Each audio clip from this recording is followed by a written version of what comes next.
Hello and welcome back to the Task Management and Time Blocking Summit. And I'm going to introduce, not really introduce, but just bring up the panelists for the conversation about task management of the future. So bear with me as I bring up our panelists. The moderator for the panel is Dan Markovitz. And we also have Augusto Pinaud and Julie Bestry. So thanks everyone for showing up on a Saturday afternoon. Hi Dan, how are you? Good, Augusto. Good topic. Hello, Julie. Good to see you guys, and thanks for joining us, me today.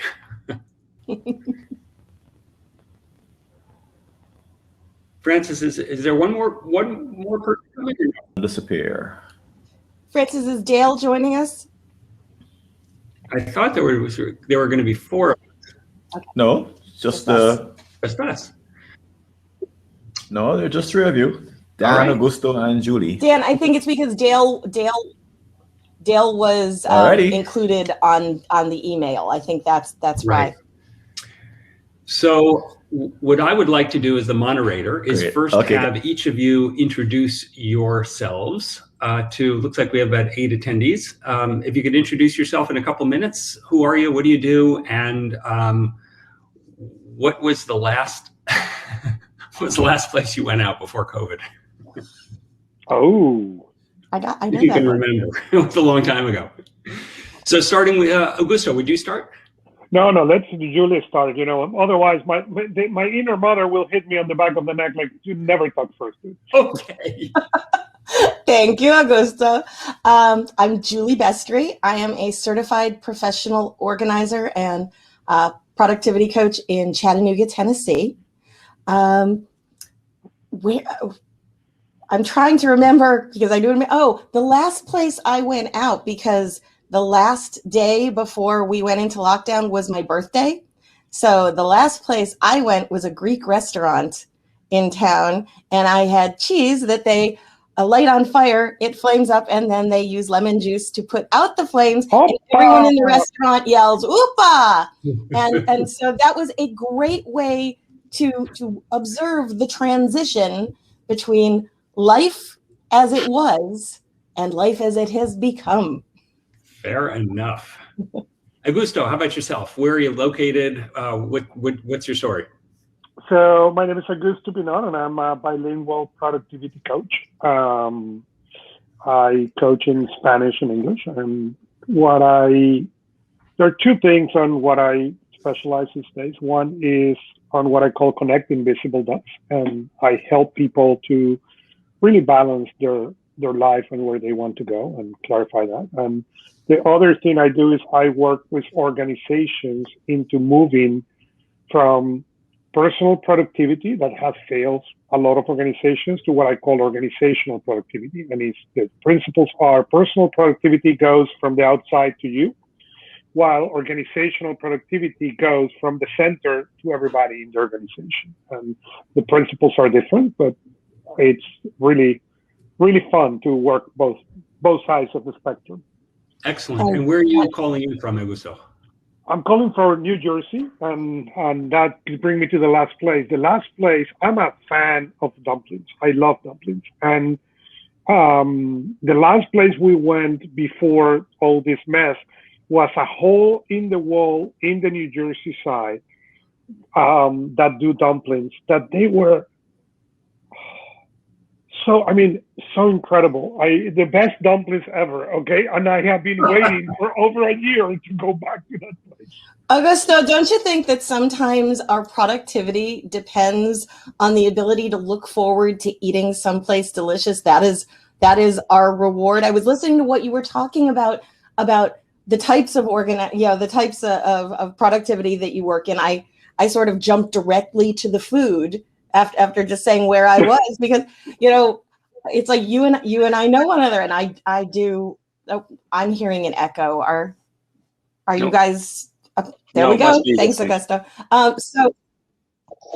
So I work primarily with clients in residential, home office, small business clients. So there's productivity for the mom who has a 6-month-old and 2 kids, and she's trying to deal with school and life and maybe a side hustle or even a full-time job.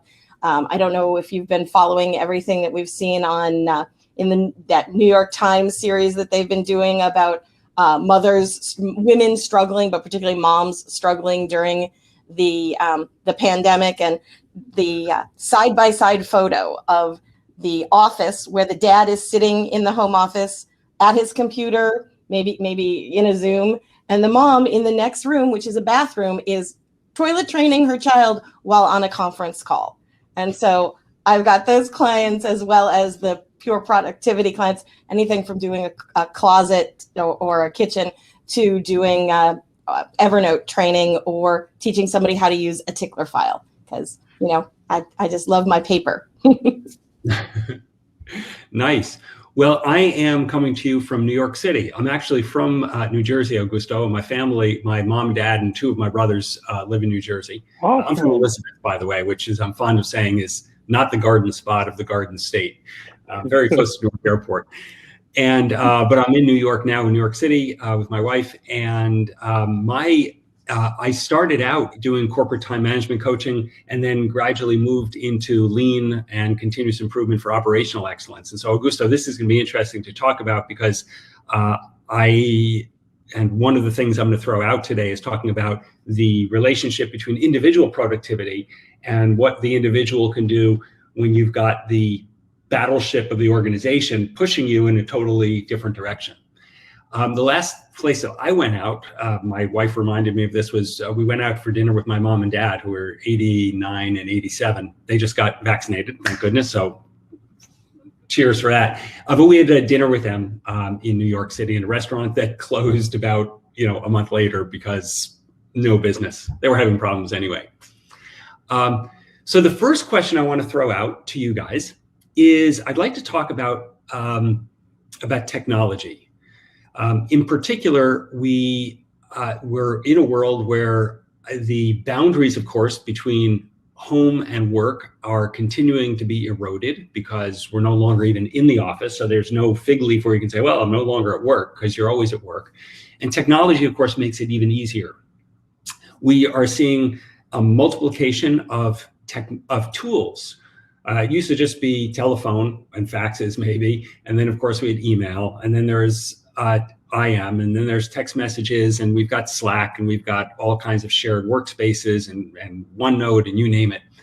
How do you see the future developing? What do you see, and how do you think how do you see people managing that multiplication of technologies, and what do you think people should be doing as we go forward?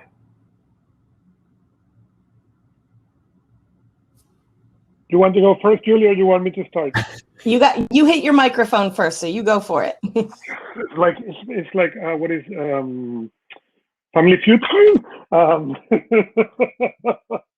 So I have said for a long time that really there is nothing complex about the mystery of productivity. Okay, productivity is about principles, tips, and better habits. The problem is that it's about principles, tips, and better habits, and using technology to support it. And what most people want to do is principles, tips, and habits that the technology will do for them. And that second part is where everything fails. What the pandemic has shown us is what bad our problem was prior. What has done really is bring a magnifying glass to all those technology problems, all those things that we didn't think. It's not that we had communication problems in the organization before the pandemic. Okay, the difference is I could find and start looking, where is Julie? Where is Julie? I need to talk to Julie and hunt Julie until I found her some way in the hallway. Now I need to find a way to communicate with her immediately. But the communication problem is the same.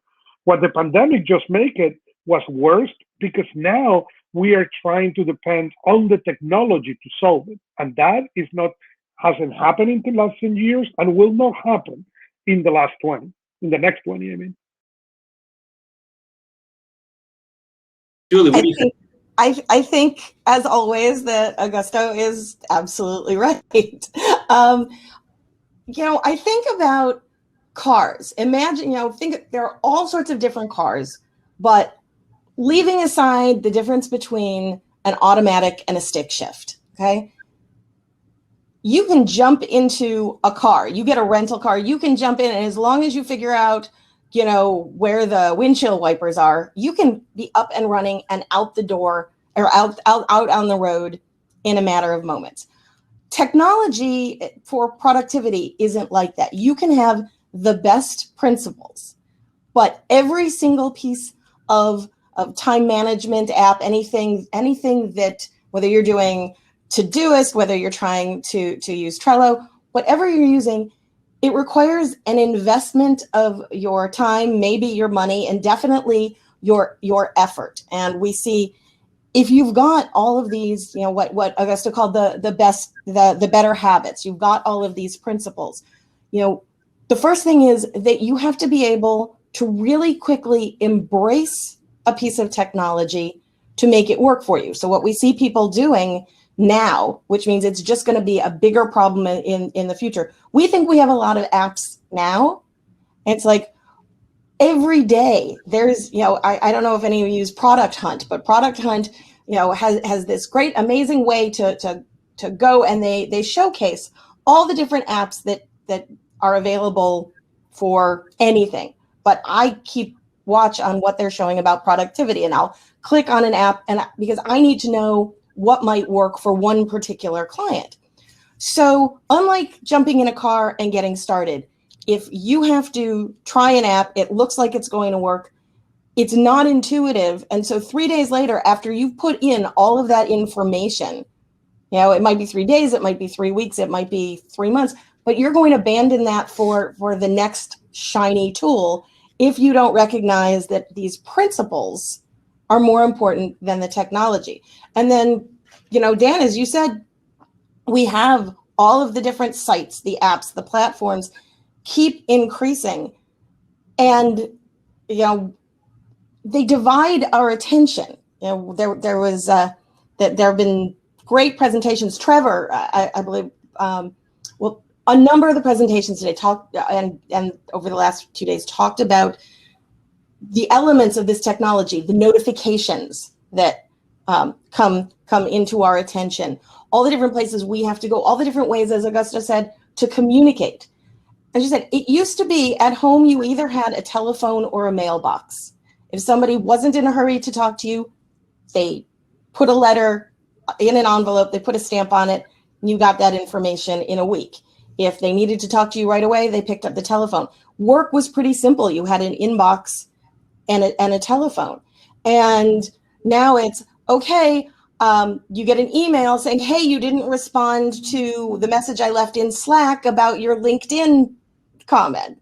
And so I think we need, in the future, to either make sure that the people who create the technology, like these great guys that we just looked at, the Condution team, either the technology has to be so intuitive that it's like getting into a rental car, or we are going to see this continued frustration because people, A, don't know how to use their technology, and B, they're going to have so many different places that they have to look that somebody is going to have to invent a dashboard for all of our notifications to come to one place, so that for us, it's like getting into one car rather than lots of different cars. So I want to challenge you on that, Julie, or I want to throw something out to both of you. I accept your challenge. Excellent. Let me get my gauntlet and throw it down.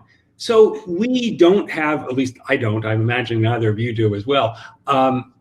We don't have control over the app developers. They're not going to build something for us. And while you have described a world that I think makes a lot of sense, it should be intuitive. I know how to drive any car. I don't necessarily know how to use these apps. They're not necessarily going to conform to what we're recommending and discussing today. So given that there is going to be dissimilar products, how can we start to get people to change expectations around communication, around productivity? And I'm thinking in particular that I don't know if you're familiar with the guy. He's dead now. Marshall McLuhan. He once said, he's most famous for saying, "The medium is the message." And it occurred to me, Julie, as you were talking about mail and telephone calls, is that the medium was the message. The medium told you if it came by mail, it wasn't terribly urgent. If it was really urgent, it would have been come by telegram, when you'd actually have to go to the Western Union office and pay by the letter. And that's why those things were always so short. So the medium told us how urgent or important or complex something was. And now with this multiplication of tools, we don't have that. Now, it could be something urgent and complicated that's coming via LinkedIn or via Slack or via Todoist or whatever. How do we start to set with our colleagues and our coworkers, our family, our friends, whatever, how do we start to set these understandings that, hey, if you want something urgent, if there's something truly urgent, if the building's on fire, this is how you communicate me. If it's super complicated, this is how you can communicate with me. If it's something like there's leftover cake in the break room, or I'm heading out to the store and you want me to pick you up a quart of milk while I'm out, how do you communicate that? How can we start to use the different tools to bring some semblance of order to the communication chaos? The cake on the room, please notify to me as urgent. Everything else can wait. Right. Now I can't concentrate because I want cake. I think, like everything we do in productivity, starts with setting boundaries. Okay, so we set boundaries regarding, things that we used to have commonly understood boundaries, that you don't call someone before 9 o'clock in the morning or after 9 o'clock at night. Things that your mom, Augusto, probably drummed into you. I think, we have to set our boundaries. I think one of the great things that people are using their social media profiles, their signature blocks in their emails for, is to teach people, these are my pronouns, or somebody will say, this is the best way to reach me is by email if it's not urgent, or contact my assistant at this phone number. Things happen all the time now where our boundaries get pushed, but that doesn't mean we have to let them. We don't have to answer our texts. We can look at them, but we don't have to reply. You can turn off the functions that let people know whether you have seen your messages. It's like screening calls. You don't have to answer every, in the 80s, that was a very big thing, that you screen calls on your answering machine. If you answer every call, every text, every Slack message, it contributes to that notion that we are always on 24/7, which is exactly what our health and wellness professionals are telling us is bad for our brains and bad for our productivity. So if we set these predictable expectations, not just of how we're available, but when we're available. I teach my clients that you can say, I will not be answering email from 8 a.m. to noon, but I reply to all messages between noon and 1 and between 5 and 6, or whatever works for you. You can set these conditions in your life. You can't necessarily set these conditions upward for your boss, but if you're setting the conditions for the people hierarchically near you, it's going to make your life easier enough so that if you've got people breathing down your neck above you, you'll at least have some flexibility. Before we turn it over to you, Lyndon has made a really interesting comment. She says, I find myself thinking about email. Our colleagues and friends I'm assuming she's thinking this would be awesome. Our colleagues and friends can use all their different apps, but we can send a message from our preferred app and the recipient receives it in their preferred app, which would be kind of interesting, right? It gets filtered. Oh, I want to get everything through Slack. So irrespective of what tools we use to communicate with that person, they get it through Slack or whatever, which is a really neat idea. Augusto, you were about to jump in, and I think what I'd like to hear you comment on is that I think Julie's got a great point that we all need to set expectations. But the truth is, when your boss says, I sent you an email 5 minutes ago or 3 minutes ago and you didn't respond, and that's not acceptable because the FDA is doing an investigation. I need you right now. You can tell your boss that you only look at email twice a day, and he's going to tell you to pound sand and get out. How can we handle that? How can we balance the need for our own productivity against the organizational expectations or demands?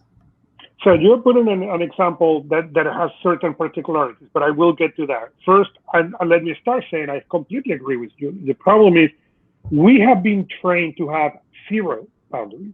Okay, by default, I lost my phone. Here is my phone.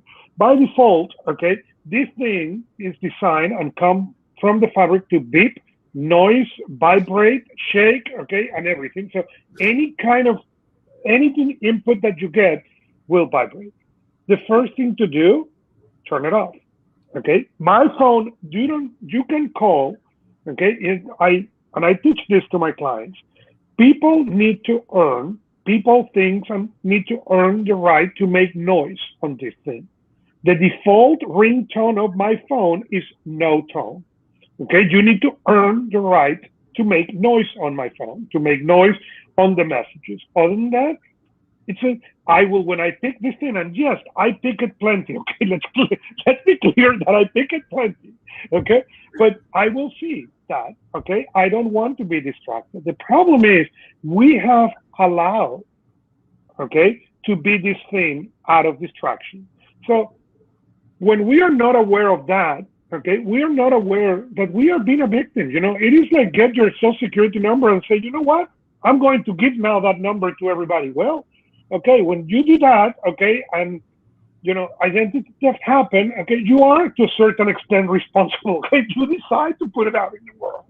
It is not different than this. If you are allowing this to make beep, you activate every notification without any discernment, you are to a certain extent on fault.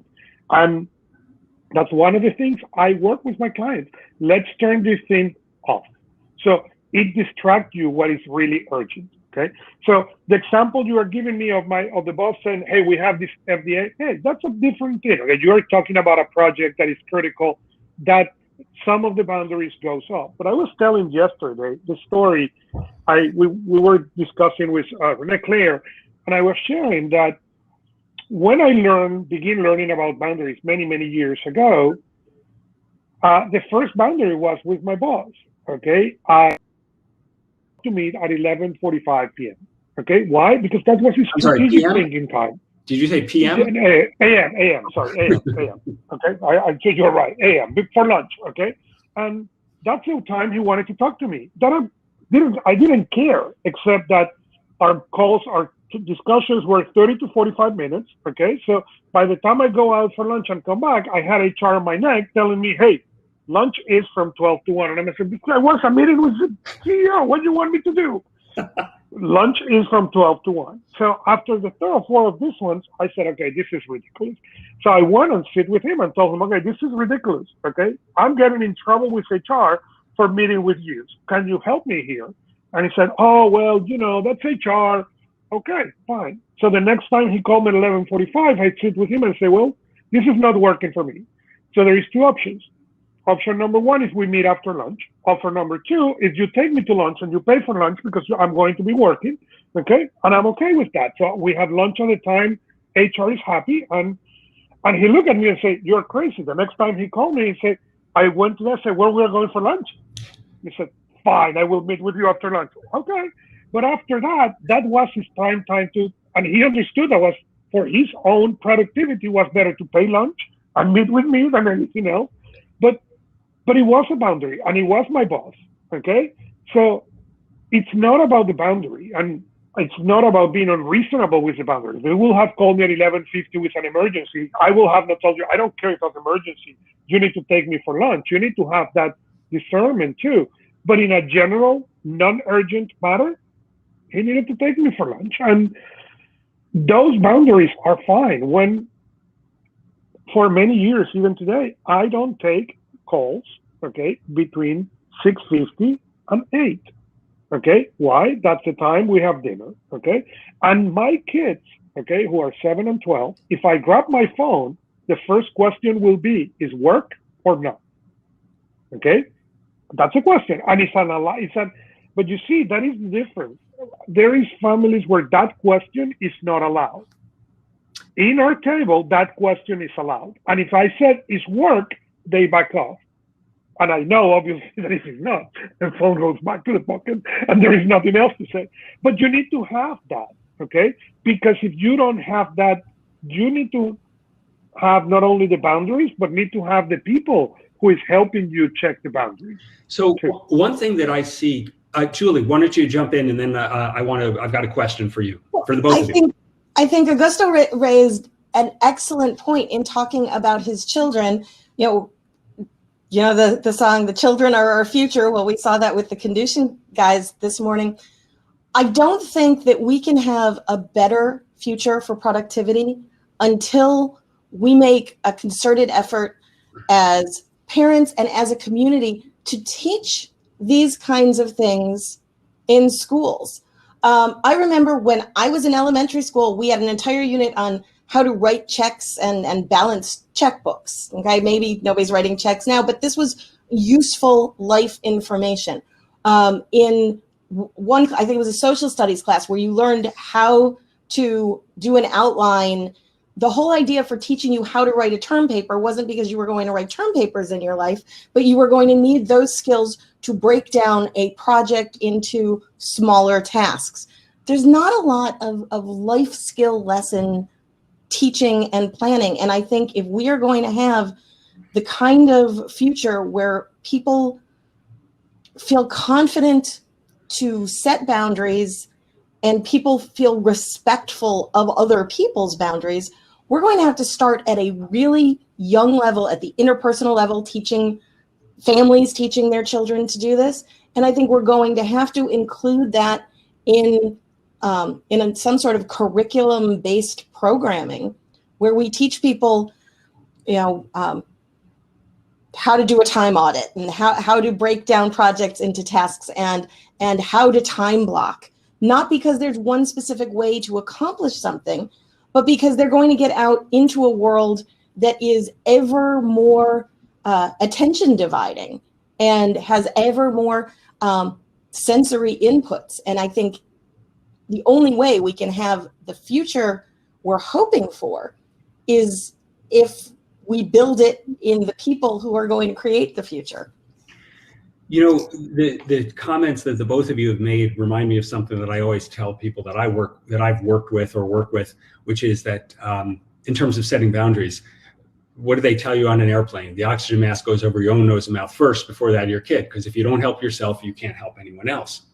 One thing that I've noticed, however, and I'm going to apologize in advance if I sound, if I'm sexually stereotyping or gender stereotyping here, but one thing I've noticed that women more often than men are really reluctant to set those boundaries. I can't tell you how many times, I'm sure you guys have heard this too, women say, well, I need the open door policy, because if I close the door, it's rude, it's disrespectful, it looks like I'm holier than thou or mightier than thou or more important than you. And of course, if you have an open door, if you have a totally open door policy, whether it's a physical door or whether it's your phone, right, you can't do anything. How can we help people understand that the oxygen mask goes over your own nose and mouth so they can be more like you, Augusto, and say to your boss, listen, there are two options. You can either buy me lunch or we can meet another time. Or how do we get people to feel comfortable saying, you know what, I have to close my door, and the people who work around me are going to understand that it's okay. It's not closed forever, but it's a block of time for me to do the work that I need to do. What can we do to encourage that and make it easier for people in general, and again, my experience, women in particular, to take that move to protect themselves? You're not wrong that it's gender-based, because we have different sociological expectations even now. I think in a lot of ways I defy those kinds of norms, because I was raised by a fabulously strong mom who was raised with those expectations, and she taught me how to make boundaries in all areas of my life. But the thing that I've learned from her that I bring into my professional life is the idea, first of all, of setting expectations, going back to those boundaries. My first career was in television. And during the budgeting process, a particular time of year, all the managers would be stressed out because it was time to set their budgets for the next year, which meant you ended up with all of this paperwork. And this was in the days before almost, nobody was using spreadsheets. Yeah, we got all of this paperwork from the business office, and everybody was panicked. And people said, Julie, you never look panicked. And I'm like, come by my office later in the afternoon and look at my door. I had a sign on my door that used to say, I'm working on my budget from 3 until 4:30. Take a Post-it note, and I had sticky notes outside the door. Write your issue on a Post-it note, stick it on the door, and at 4:30, I'll come and get you. So I set a time expectation. I gave them something tangible so that they had a way to communicate in the way that was best for me instead of them leaving me voicemail. I got a Post-it note. And so by setting those expectations, they felt confident that I wasn't going to forget about them. I think everything starts with leadership. And I think whether you're talking about men or women, I think we have to be teaching these skills for setting expectations. So maybe we need to start at the academic level. Maybe we have to talk to colleges that interact with corporate entities to start spreading this word that it's better, because all the businesses care about is making money. So if we tell people, hey, you're going to make more money if your people are more efficient and effective, and they're going to be more efficient and effective if you have these blocks of time, either personal to the individual or business-wide, kind of like nap time in kindergarten. Maybe you need deep work time in companies to make it possible, make it inviting for people to be able to set these boundaries. So one thing that's interesting, sorry to jump in before you, Augusto, but one thing that's interesting to me is that as I work with organizations on implementing lean manufacturing or lean production ideas and continuous improvement, they're very focused and responsive more or less to the idea of making it easier for people who are on the shop floor to do their work uninterrupted.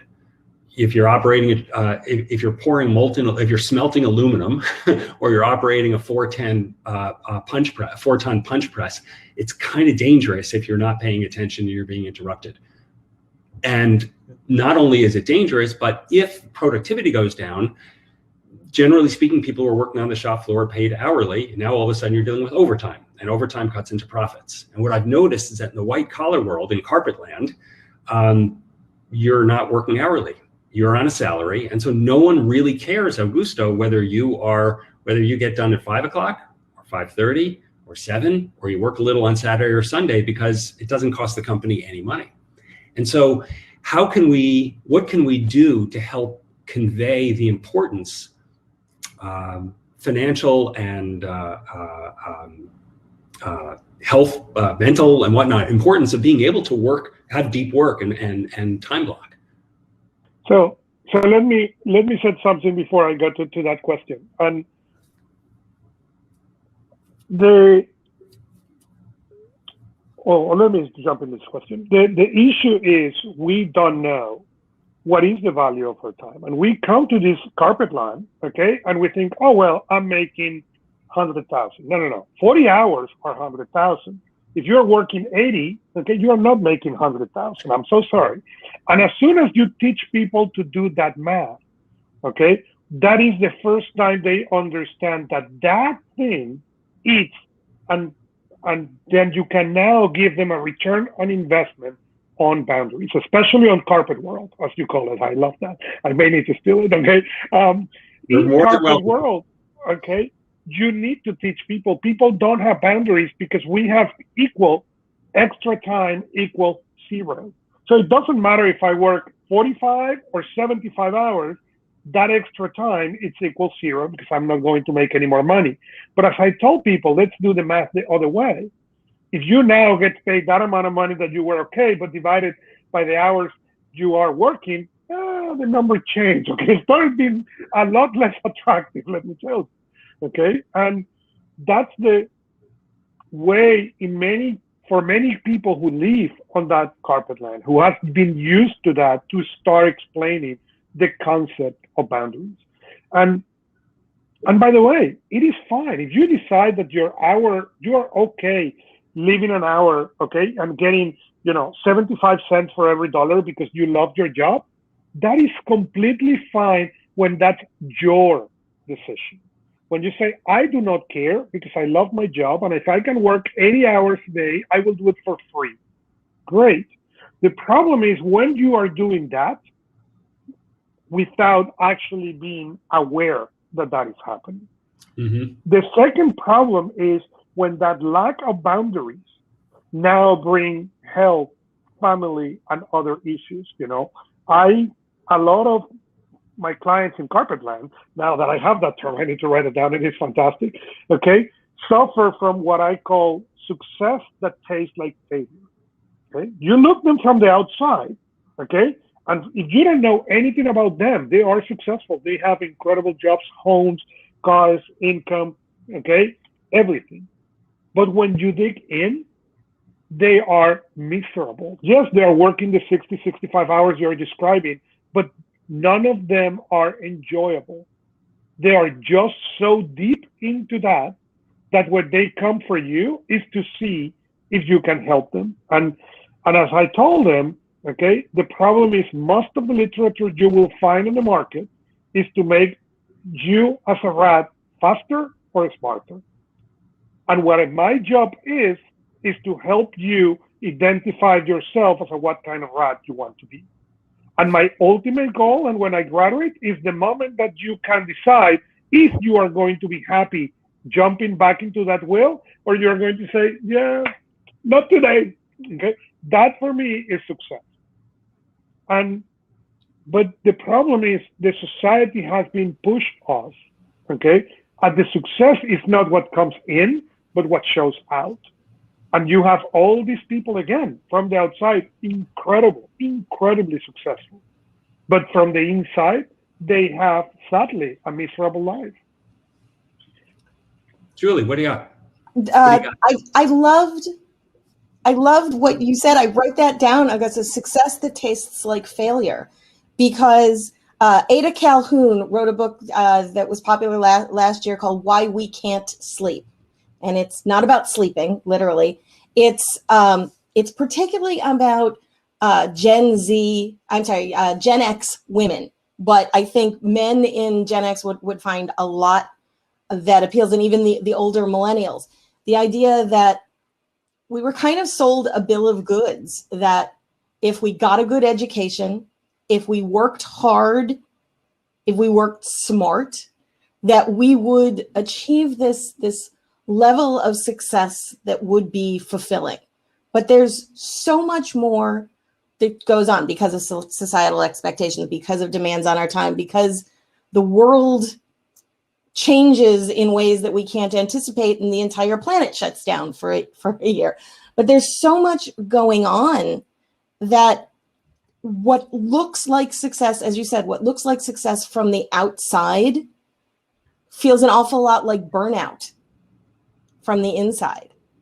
And so I'm hopeful. I'm a pessimistic optimist. I'm hopeful. I need to parse that. Hold on. Yeah.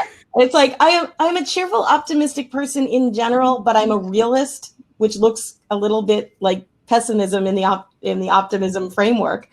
That what we've seen in the last year, that people have had a taste of some control, and certainly for many people, working from home has been, for some, it's been a revelation. For some, it has just meant more on their plate because they don't get that pause because they're dealing with work in work time and kids and school in work time and all of that. And then we have to remember that all of us who are lucky enough to be miserable working from home because we're juggling all of that, there are still so many people who don't have the entitlements that we have, who didn't get to stay home. There are, the first responders and the bus drivers and the pharmacists and and all of those grocery store clerks and all of the people who work in an environment not in that knowledge worker sitting down realm that had to go off and be part of that. And I'm hopeful that when all the rest of us go back into that space, that we're going to bring the lessons that we've learned. And we'll have to scroll back in the chat, but Deb Lee talked about the fact that all of this starts with leadership. And, you know, sometimes we have to manage upward, but any of us who have any opportunity, either as coaches or leaders, to help leaders see how to treat people better, to give them the opportunity to do all the things that we've been teaching over the last three days. I'm hopeful that that is going to make for a better future for productivity. Augusto, what do you got? Well, also, there is something really important to understand in the future of productivity. And you start at the beginning, Dan, saying, well, you apologize for making a comment that may sound sexist, okay? And the problem is the change is even more deeper than that, okay? Just 2 generations ago, okay, the majority of the households where one person worked, one person was in charge of the house, okay? So that was a really clear distinction. What were your responsibilities, okay? On top of that, a lot of that generation, okay, their parents were retired and were a support system to these families that were growing up and developing, okay?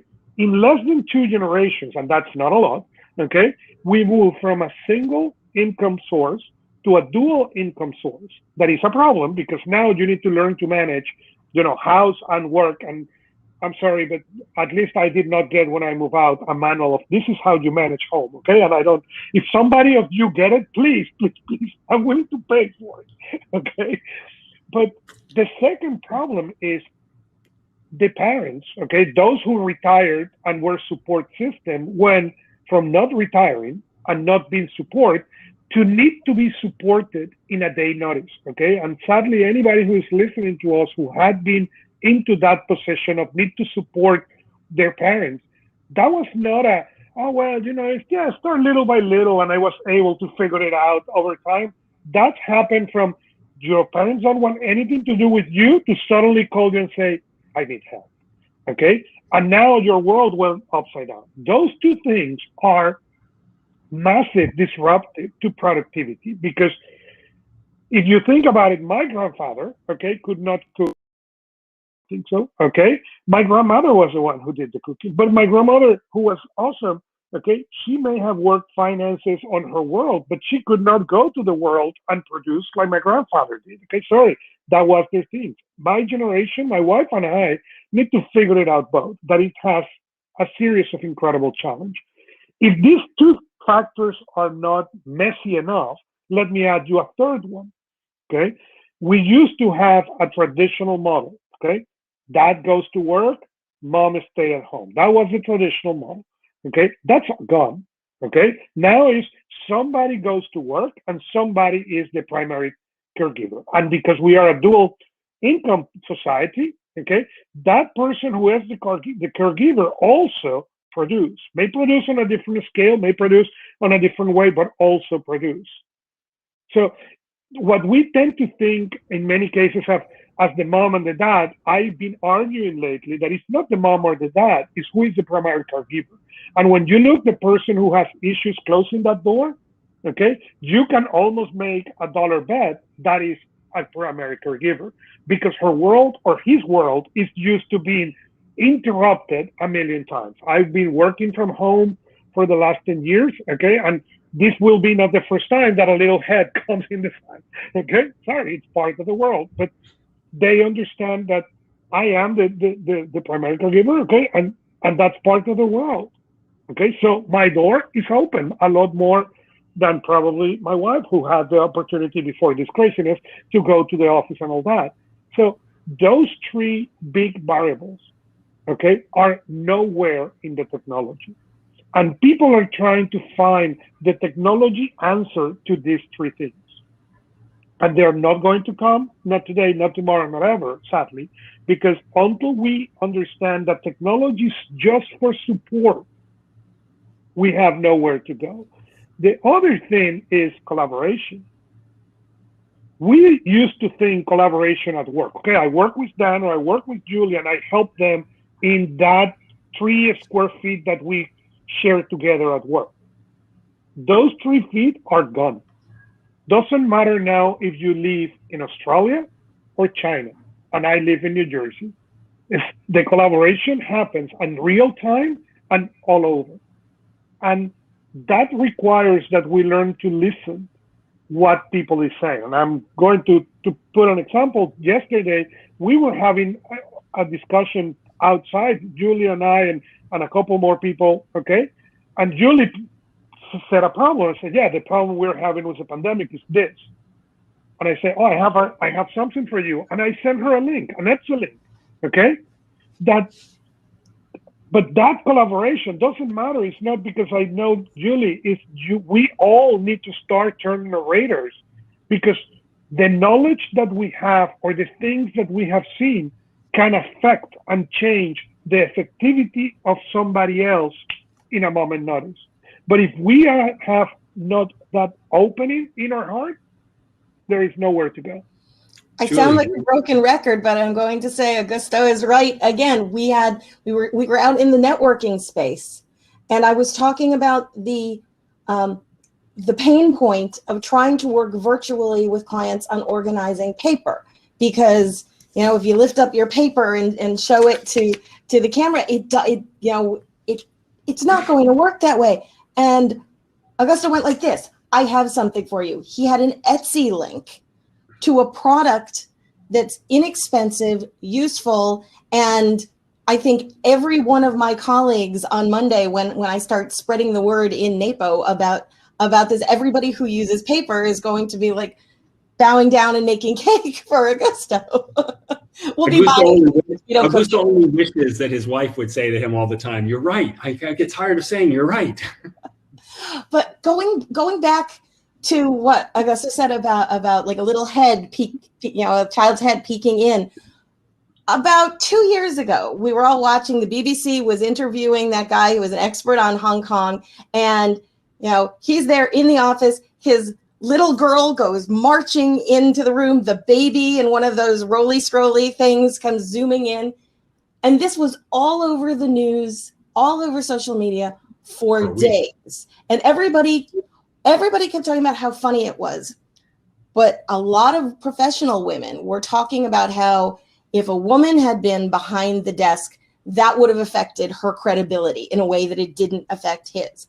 Now, after a year of Zoom meetings, including, I don't know how many of your meteorologists at your local TV stations are doing the weather from home in front of green screens, but there was a video last week of a meteorologist doing a live broadcast from her home, and her 10-month-old waddled in, and I guess because of what the baby was wearing, the green screen was sort of picking it up, and she just reached down, picked up the baby, and continued doing the weather.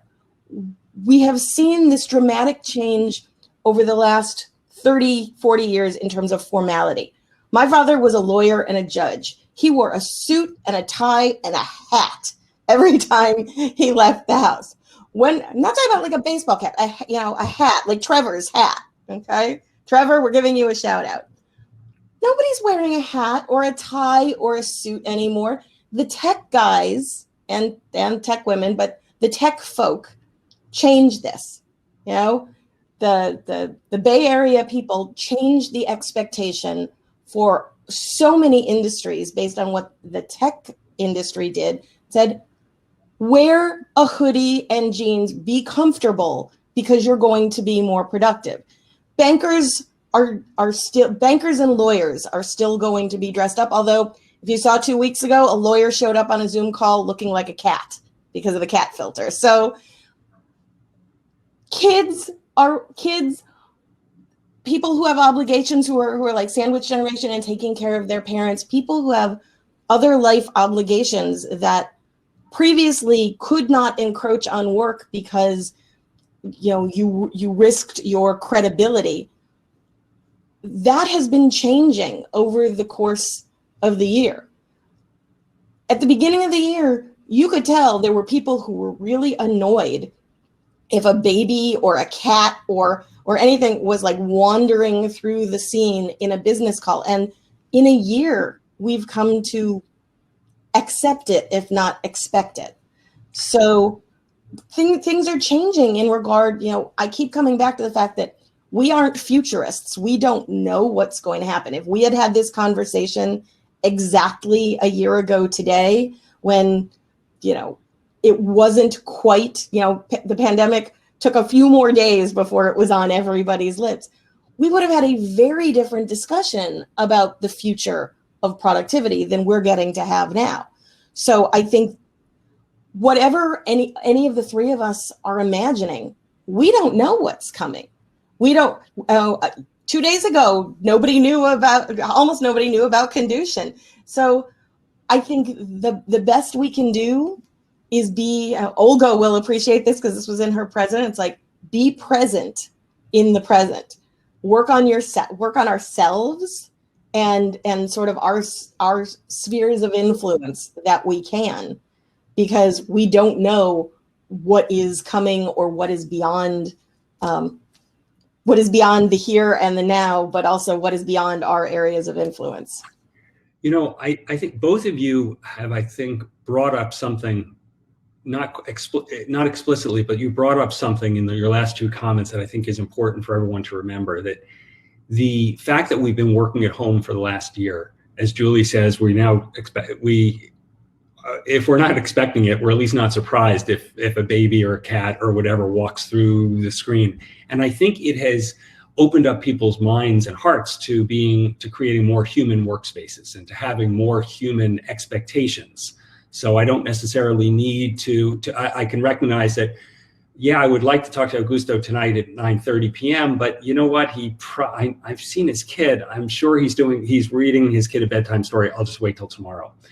And I think that this has has created the opportunity to have these conversations as we return to work at whatever level. Return to a single workspace.